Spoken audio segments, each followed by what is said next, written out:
Hey there, internet friends. Larry the Music Guy. As we start out this brand new year, I think it's only fitting that we start out by making a New Year's resolution to take our musical careers to the next level. We'll talk about that in just 1 second.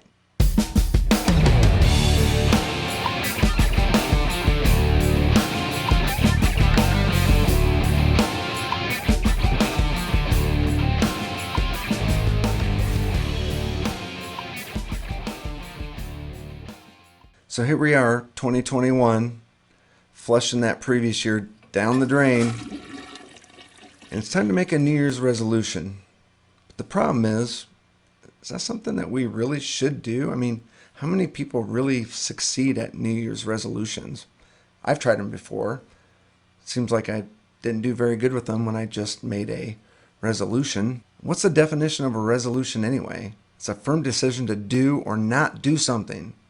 So I say, I make a resolution to not make a New Year's resolution, but instead set some New Year's goals. So I thought the easiest way to break this down for you would be sharing my personal goals for this new year. And I encourage people, as you set your goals for the year, try to step outside your comfort zone. Because if you think about it, if you never step outside your comfort zone, you really probably would never, hardly ever learn anything new. So try to do something that you've never done before, step outside your comfort zone, and push yourself a little bit. So this year I decided I want to start my YouTube channel talking about music, everything related to music. Everything from playing in a cover band, managing people in a cover band, writing your first song, recording your first song. Everything music related is what my goal is to do on my YouTube channel. So just a very vague long-term goal. The next thing I need to do is assess my situation for when am I going to have time to make time to get to making this goal work. I'm a husband, father, business owner, part-time musician in a cover band, also record. When am I going to find time to do YouTube videos? Looks like about 2 nights a week, probably an hour to 2 hours on Tuesdays and Thursdays. So what I'm going to do is I'm going to go in my calendar and I'm going to mark out Tuesdays and Thursdays from 9 p.m. to 11 p.m. are my nights to make my videos. I have the weekends to maybe produce and do some video stuff on the weekends as well, but I know that I'm going to dedicate 4 hours a week. So next is I'm going to have to break down that big year-long goal. I recommend doing it into monthly chunks. So you got 12 mini goals to reach. What my goal realistically is to make 2 videos a month. But what I'm going to suggest to you is whatever it is that you're setting for your own personal goal, set it just a little bit higher. Don't make it totally unrealistic. They call this a stretch goal. So I'm going to make my stretch goal 3 videos a month. I think it's realistic I can do 2, but I'm really going to try to do 3. That makes me going from 24 videos to 36 videos in a 1-year period. So let's say I don't reach that 36 video goal, but I made 30. I actually would have made 6 more videos than if I would have just made my goal of being 2 videos a month. So if you stretch it out there, you don't quite reach it, you push yourself to do more than what you would have said was your realistic goal. So I encourage you to set something out in front of you that's just a little bit more of a stretch for you to reach, but shoot for that and strive for that. Next step, step 4, is a pretty easy step. Enjoy the journey. Enjoy whatever it is that you're doing. If it's exercising more, then embrace it, enjoy it.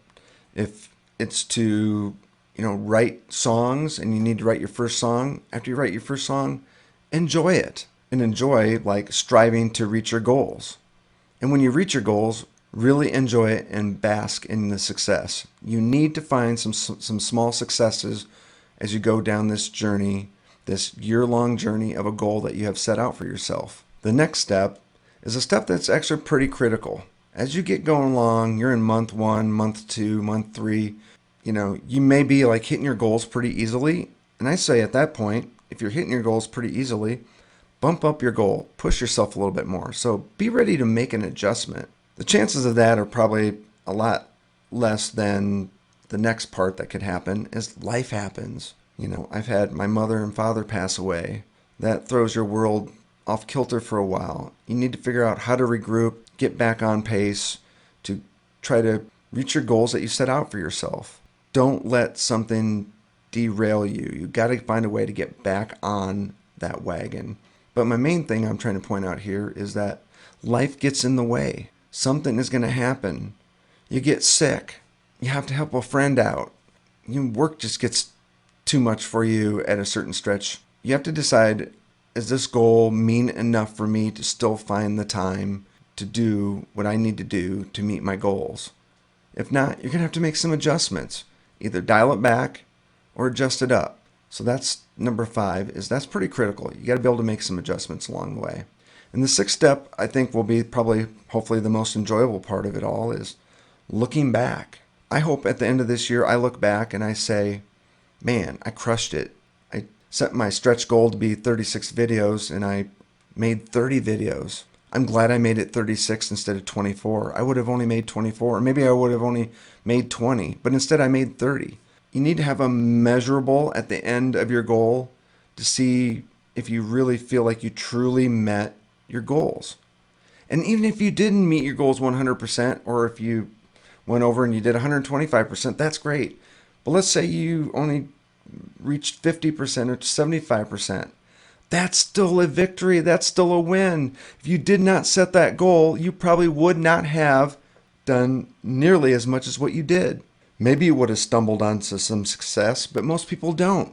Most people have to go out there and earn it. And I believe the best way to go out and do that is to have a plan together. So you set a goal at the beginning of the year, you break it down into 12-month segments, you enjoy the process, you make adjustments where you need to, and at the end you look back and you enjoy what you accomplished. And from that enjoyment of being accomplished, it springboards you into the next year for you to set some more lofty goals, or maybe even some different goals. You want to challenge yourself by picking up a different instrument. Whatever that is, I suggest making New Year goals and not New Year's resolutions. Have a strategy, put some thought behind it, make a plan, stick to it the best you can, and I bet you will be successful at it. Thanks for watching Larry the Music Guy channel, where we talk everything music from a musician's point of view. Future videos we'll be talking about band-related topics, recording, writing songs, gear reviews, and any other thing we find darn interesting about music. So if you find that darn interesting, subscribe, ring that bell, and leave some positive comments down below. But most importantly, remember to guitar done. Yeah, yeah, yeah.